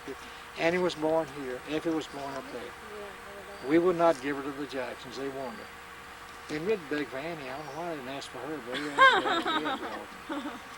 But they were just the finest people you ever saw. I'll also tell you here, and we will not stop there, but the next holiday we came by, this Happy Hall. I've heard All that. right, in Happy Hall there was a school. And when I was 5 years old in 1916, I was so smart because I could say my ABCs Yeah. and I could count to 100. My mother thought I was out of this world to count. So when school started in July, it went from July to December. Well, I started at school 5 years old, and I went a half a day. And I went down there, and the teacher was named Miss Grimsley. And was going to show her how I could print my name. And I had my left hand. She said, little boy, I said, what are you doing with that pencil in your left hand? I said, I'm printing my name. She said, no, you're not. She says, here, put that over in your right hand, and don't you ever let me catch you with that pencil in your left hand again. Well, she didn't, because I went home. I left home, and I never did go back. I went one half a day down to Happy Hollow School, but Miss Grimley, I didn't like her at all, because she told me, see, I'm either left hand or right. I'm either one. I'm Yeah, both. I am too. And so, but I was going to learn to write with my left hand, and she said, no, sir, and don't you ever let me catch you with that pencil in the left hand again. And I think it might affect my disposition. Maybe it did. I don't know. But anyway, that's Happy Hollow. Now, to end up the story that I told y'all about Uncle Hiram, in 1919, see, when we moved down there on the Pumpkin Creek, Grandmother Smith and Uncle Jesse moved out here. Uncle Jesse, at that time, he was still about 20. He was maybe 20. He was younger than Uncle Hiram, maybe 20 thereabouts. And he could not handle that farm up there on Brady Ranch, so I'm going to show you all this afternoon. But he rented some land from Mr. Daniel, same landlord that got all the land out here, a fine family. And I've been there, I spent the night there. So he rented some land from him, and they moved out here on Happy Hollow. And Jesse also was dating a girl out here, liked a girl, and they were going to get married. Within 2 weeks, Jesse took appendicitis, had a ruptured appendix, and died. I mean, within that 2-week period. And he's buried. I showed you his grave over in the cemetery just a few minutes ago. And of course, that left Grandmother by herself. And that's the first time I ever saw Grandmother show any emotion. Now, she never showed any emotion with us at all. But that time, she was really showing emotion because she was so upset. And she went to live with my Aunt Nora, who was her daughter, and she lived over close to Buffalo, where we came by the cemetery just a few months ago. Now, I want to tell you, we're not going to stop at Happy Hollow, but that's where the school was. I went a half a day. And I got enough school in one day, in a half a day. And then we came back, and that's it. Anybody got a question? The river we crossed down here, is that the river that they forged? That's the river that they forded. Now, that's the river where Jack and Ronnie have shot ducks out there. And that's where I forded the river with my daddy. That's the river they forded, but I'll have to show you where they came across. The bridge is not there anymore. But my daddy, we were doing well. We had a fire hired hand down the swamp. He wouldn't let me have that. I want to get that music. That bridge, didn't it used to be down at Camp Bridge? What? Was that the one that used to be a bridge down at Camp Bridge? Yeah, that's it. That's it. But No, it's closed. I mean, it's no. Somebody said it was open now. I don't know. Is it? I think it's still through. No, that's an old bridge. It's old. Camp didn't- Branch is down there down under a lot of where Uncle Eli lived. Well, but didn't you tell me it had been rebuilt now? The bridge? No, I said that there was an old Well. bridge. Pilings are still there. That's what Well, I the was saying. piling's still there. But last time I was there, it had not been We need to rebuilt. get on. Let's see. Yeah, we got to go. We got to Now, go. we're not going to Bakerville now because we're going to head on. I went all the way down there, and I got up, and the man up there said, little boy, what you want? And I couldn't think of it to save my life. I couldn't think of it. Oh, I wouldn't know. That's fine. It's fine. We can slow down here at Happy Hollow. We Okay, can slow I think down. it's the next hollow up here. It's the next hollow. This is all I had to go, but I only went a half a day, and I just couldn't take this stuff. And she told me, don't ever let me catch you in your left hand again. Now, Grandmother Smith lived up on the right, on this side on the hill.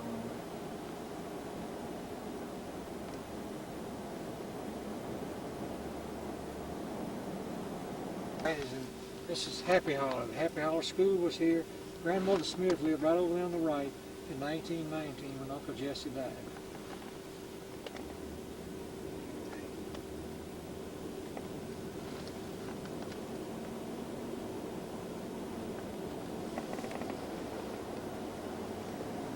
Now we Uncle Eli used to live. Yeah. used to live right over there. The road goes in right down here. Uncle Eli was the Johnny Appleseed of this whole area. He would plant.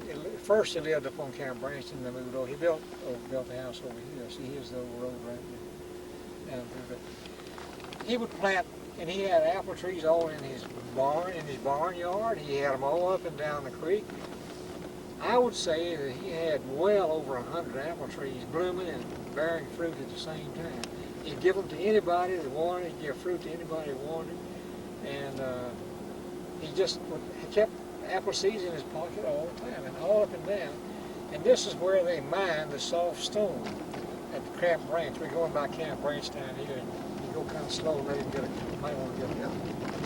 This is also where the Federals camped. They couldn't give the name Camp Branch when the Yankees camped here during the Civil War. Right. And if you look right here, you can see all kind of apple trees in this field right here. It's a good possibility that our Uncle Eli, right back here behind us, planted all of those apple trees. He planted them everywhere. All up and down. I bet there's still apple trees up and down this You see right directly behind us there, Randy, taking that field there. All this is Camp Branch right here. All this below Branch. Aunt Peg Phoebus, her name was St. Pode Phoebus, lived right down there. And she was one of my mother's favorite aunts because she was so good to my mother. And I used to like to come down here, and I could take a string and a bent pin and fish for minnows in Camp Branch. And I always enjoyed it so much. And one time I ate green apples and got real sick. But mostly that was really a good trip for us. All right, now Randy, you're still printing? Yes, go ahead. All right, now this is the bottom part of the Matthew Baker Farm. This was all one big apple orchard, right? Started right here, all the way up. And I remember, especially had one great big apple. I bet you couldn't put two of them in a half-a-gallon bucket. They were so big. Now, Matt Baker was the brother of Emily Baker, my grandmother, Emily Baker Smith. And the house is right down here. The house burned, and this is a new house. But during World War I, Harville Baker lived here, and he was in the army with my Uncle Hiram and got killed. And out of three of them went at the same time. Harville Baker, Willie Phoebus, who lived back down here, and my dad and Uncle Hiram, and two of them were killed. Uncle Hiram was killed, and Willie Phoebus was killed. Now, that house has been rebuilt. It's not the original house. But I have been there umpteen times. I've been there many times. For what I have a note that says that I got from somebody saying that it's where Grandma Baker lived with him there when she died. That's right. When she died? She was living with him the last few years of her life. She may have. Now, I'm not familiar with that. Also now, my granddaddy Williams and his new wife had a son. He called him R.T. Williams. And they went to school over here, the Pilgrim School up there, about where that house is, right in there, where the Pilgrim School was, and they lived down here. And the boys in school called him Rat-tail, R.T. His name was R.T. initially. And they called him Rat-tail. And I remember that. I never did know him.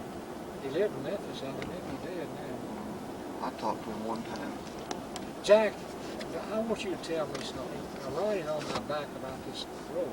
He claims that bridge is still over there. That bridge is still over there. Have they rebuilt that bridge? Across the Buffalo River? Across the Duck River over here. Duck River. Turn left here. Yeah. Which bridge were y'all referring The to? bridge where this old Highway 13 used to go across. I don't believe they have. I don't believe they have either. I haven't been over there in a long time, but I don't believe they have. Randy, because I'm going to tell you, you can cut it off now. Well, of course, all of you know this is his great-grandmother Williams' old home place. And I know more about this than I do, I guess, most anything except where we lived on Brady Branch. But in 1913, well, I've got to go back now and get my notes straight, my years straight. In 1909,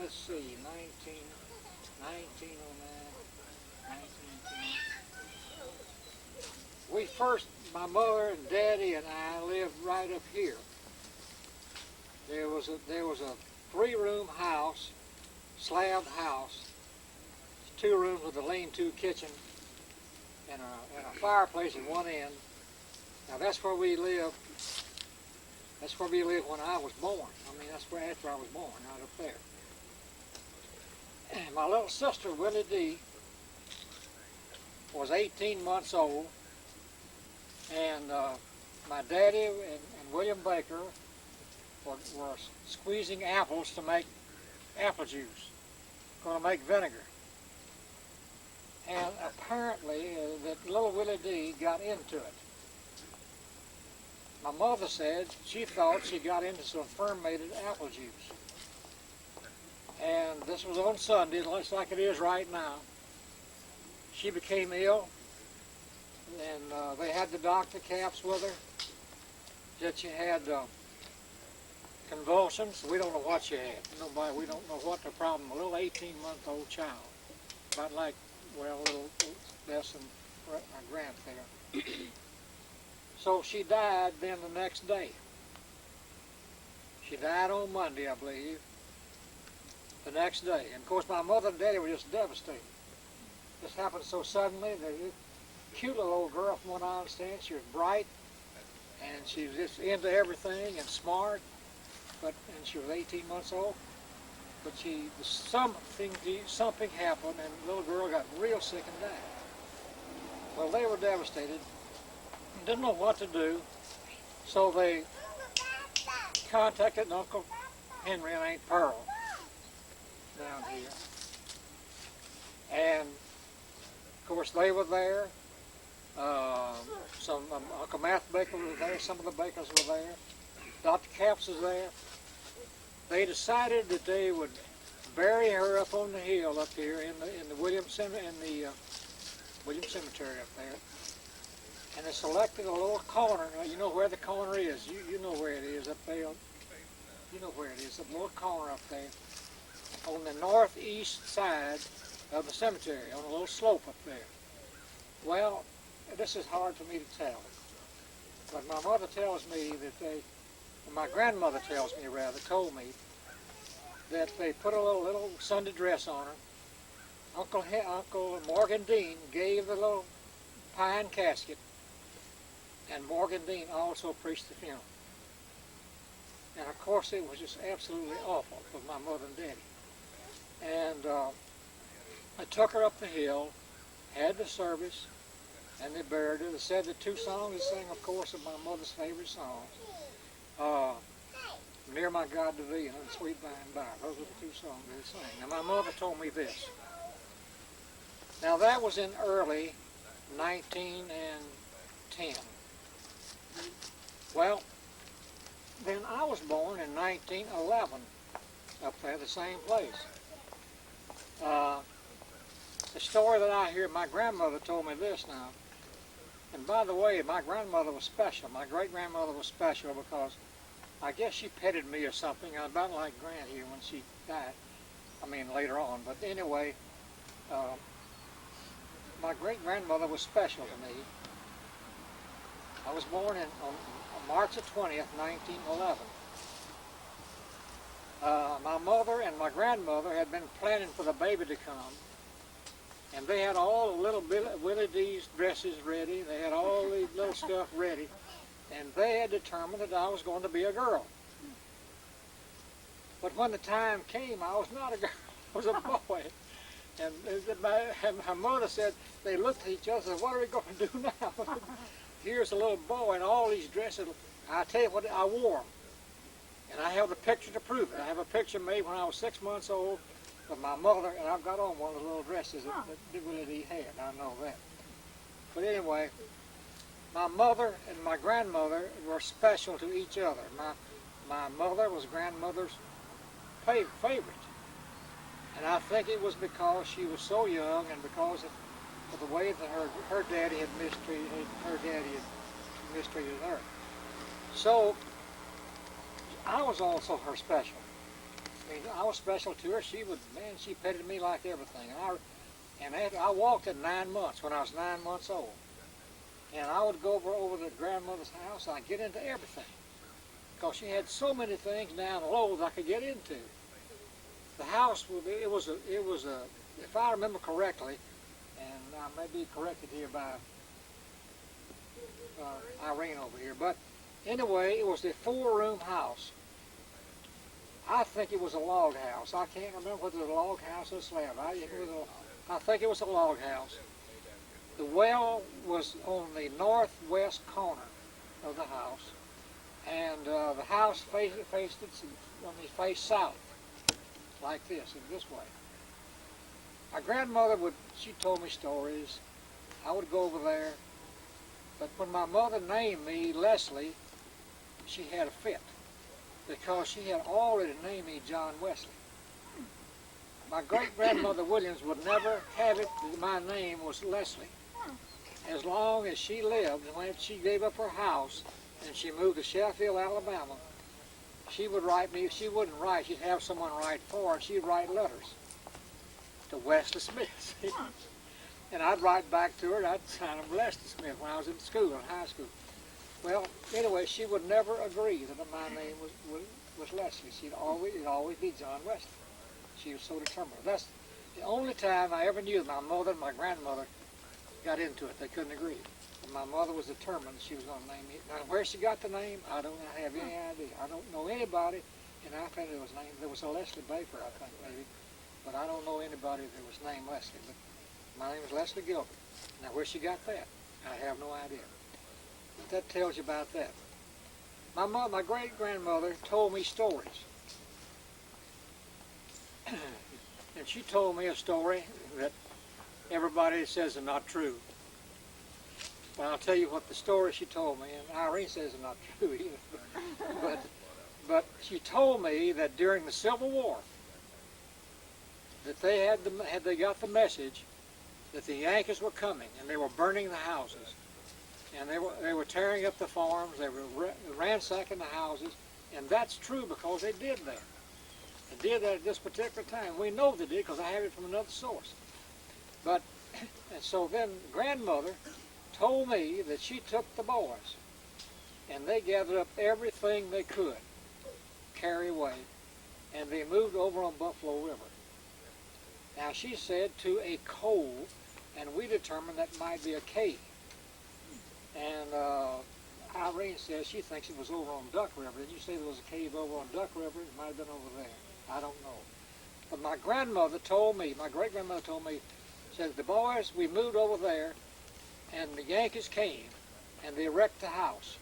They took everything they could, and they ruined the well. They put logs in the well, they ruined the well, and the place was in ramshackles. The windows were knocked out and everything else. But they did not burn the house, and she didn't know why, because they burned a lot of them as they came along. Well, they stayed over there supposedly 6 months.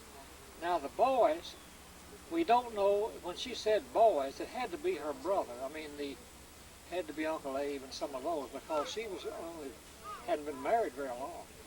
So it could not be her children. Now Annetta was the little baby. I think that was their child. Annetta was the little baby that they buried up on the hill during the Civil War. And the child died, and they didn't know what to do. There was no cemetery here, nothing. My granddaddy was off in the war, supposedly, and they didn't know what to do, so they buried the little baby up in the Williams Cemetery between 2 cedar trees, and the grave is up there, and I'll show it to you this afternoon when we go up there. Then there was, later on, the 17-year-old girl, but you said that was Annetta. And that was later, and she was 17, which would be after the Civil War, and she was the second person there now, roughly. And we'll show you her grave, too. But that's how this cemetery started. And then families have used it with their Williams up there, we're the only Smiths up there, I believe. But the Bowens up there, the Bakers up there, the different ones up there. So in 1898, my great-grandfather, Williams, deeded that property to the county. Is that right? I think it's 1898.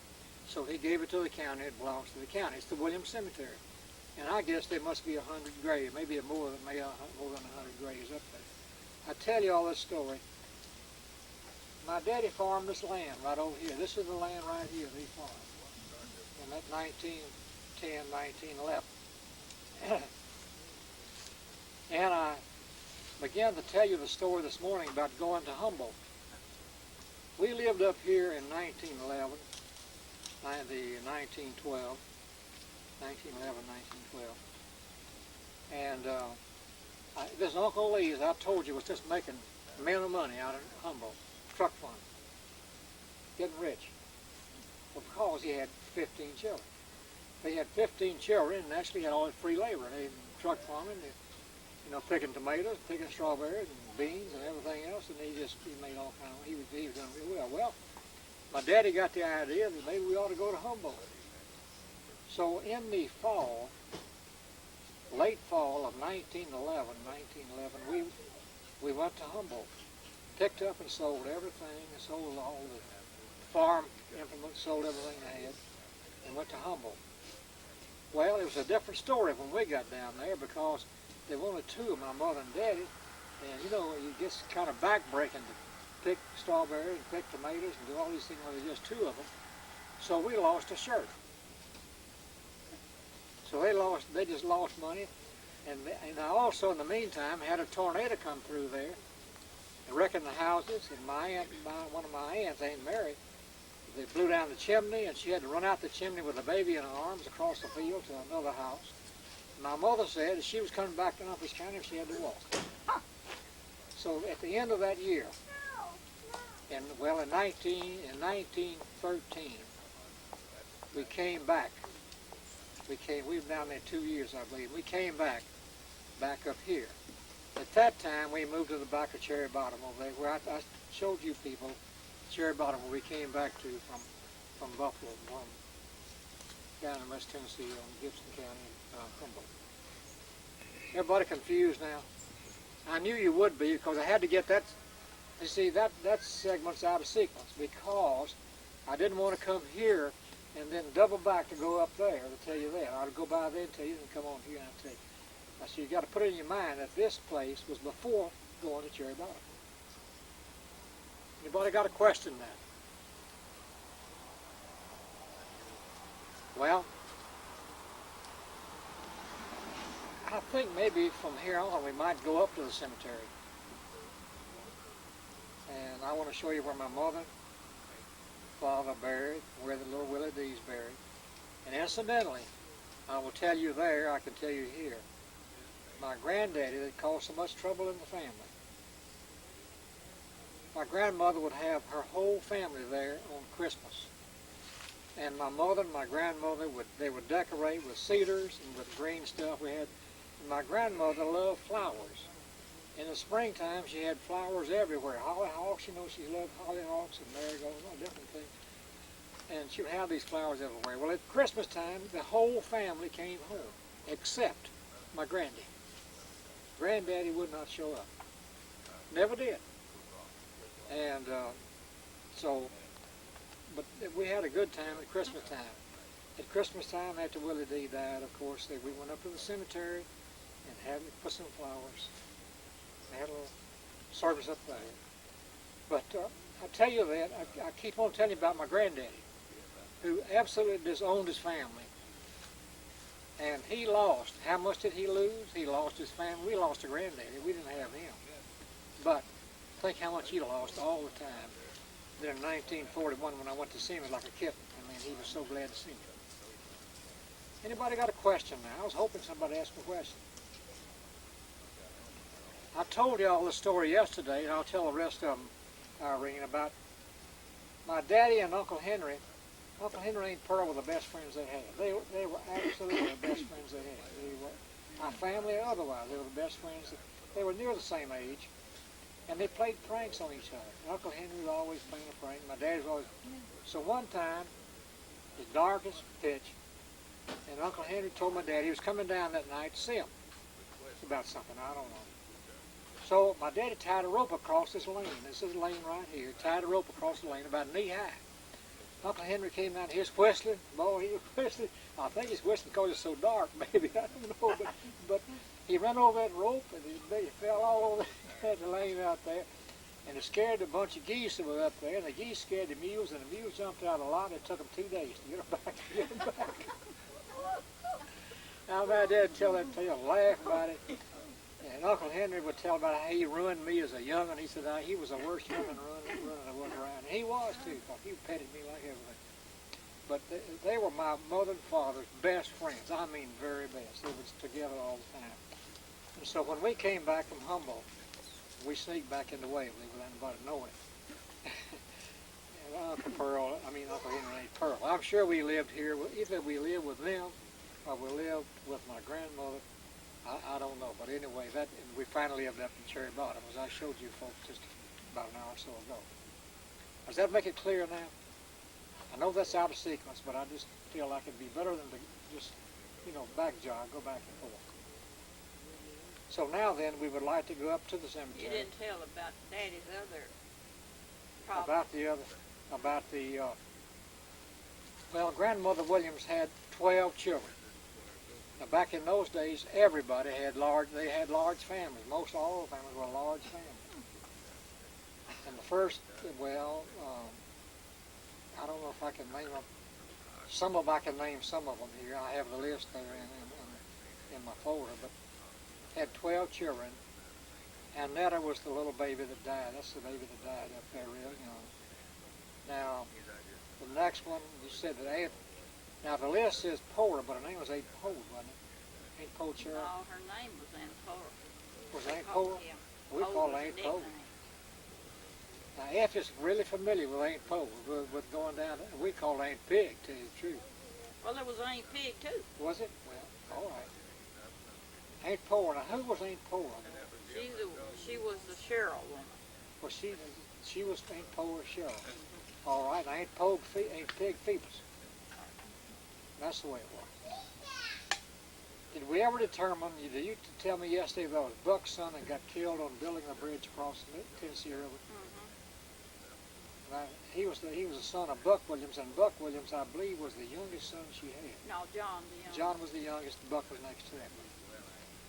And when great-grandmother gave up housekeeping and moved to Sheffield, Alabama, she moved in with Buck Williams, I believe, isn't that right? She spent the winters there and the summers here with Dad. When Grandmother Williams died in 1928, the funeral was here, and we came. I don't know, I asked you yesterday, and I think you said you didn't know. Grandmother Williams always loved white, and she said she wanted to be buried in white. Now, she didn't wear white very much, did she? But she said she loved it, and she wanted to be buried in white. But when I had her funeral here, at that particular time, I was in high school, and I went over to the station. I was helping Lucas boy carry the papers in Waverly, and I saw this hearse, this horse-drawn hearse, and I saw Uncle Henry, and I saw, I believe Uncle Eli was there. There were several other people there, and I asked him what was the matter. He said, well, Grandmother had died. Well, that was to me, it was really a tragedy because my great-grandmother meant so much to me, and we had carried on a correspondence, and I think I was special to her. I know my mother was.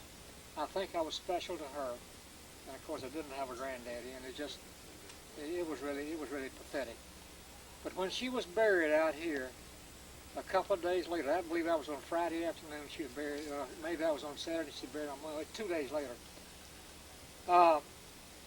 My granddaddy came to the funeral, and he absolutely ignored us. He wouldn't talk to my mother.